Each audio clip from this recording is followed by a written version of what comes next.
I think that you need to give the youth some opportunity, because when there's no opportunity, that's when they end up turning to crime, and then they start following these dons and various area leaders.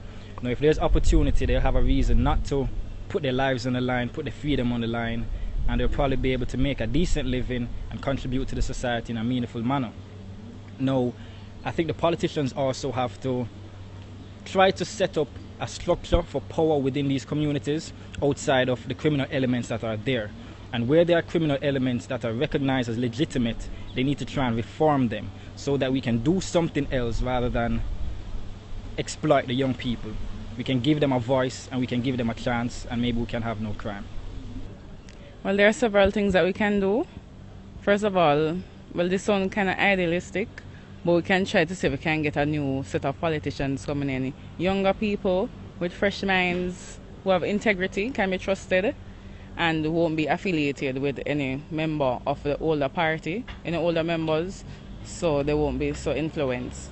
What we can also do is avoid giving government contracts to persons who are known to be criminals or thought to be criminals, or who are presently being convicted of crimes. What we can do is also we can set up a policy whereby once found out that a politician is involved in an illegal activity, however, whatever degree if it is, we can have them resign. They should resign from everything, not just from whatever duties that they're undertaking, but resign completely from the party and the government. In terms of measures that can be put in place, I think the change has to come from the top. Greater accountabilities from the actual politicians themselves. And what I really find is that the younger breed of politicians who come in basically are continuations of the same mold. So what you really need is, you need a set of responsible leaders to come in first and foremost. What we really need in Jamaica is a shift in political culture, in that everyone that comes in continues to mold. People come in and say this, they're going to do this, they're going to do that. But it's really continuation of the same. And so what's really necessary is people that really want to effect change, and people that when they actually reach where they can effect that change, for them not to step back and fall into that preset mode. I think the system is so corrupt right now, there's no hope for it. It just has to, so rotten, it just has to end. They want to start anew with something different, something completely different. Because it's a system that supports, everything supports itself. You understand?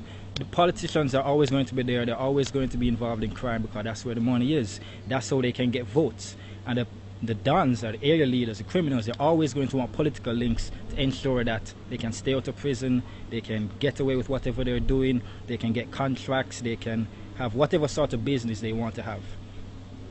I think we just need a fresh start. I mean, we just need to start over, clean out Parliament, as bad as it sounds, because you have both good and bad in there. I think we just need a fresh start, fresh minds, younger people who are very passionate about the direction of Jamaica and the direction that Jamaica is heading in. Separating crime from politics, now that's a tricky one, because we have all these politicians who are supposed to be on the straight and narrow, yet a lot of negative things are still happening, and it's clear that these guys that are the directors or the heads of Parliament, if they're not involved in it, they indirectly are, because they know about it and turn a blind eye.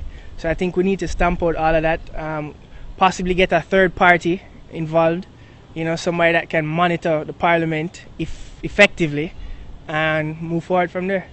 Well, I think the best way to improve from crime and violence is put all the schools turn them into a military school, have them in all different categories, every league, you know what I mean? And from them being so diligent and loyal to their country, they'll protect it, you know what I mean? You have robbers, you have thieves, you have people that don't go to school, stuff like that. If you put them all through school, then they'll be more successful. They don't have to go out there and steal, you know what I mean?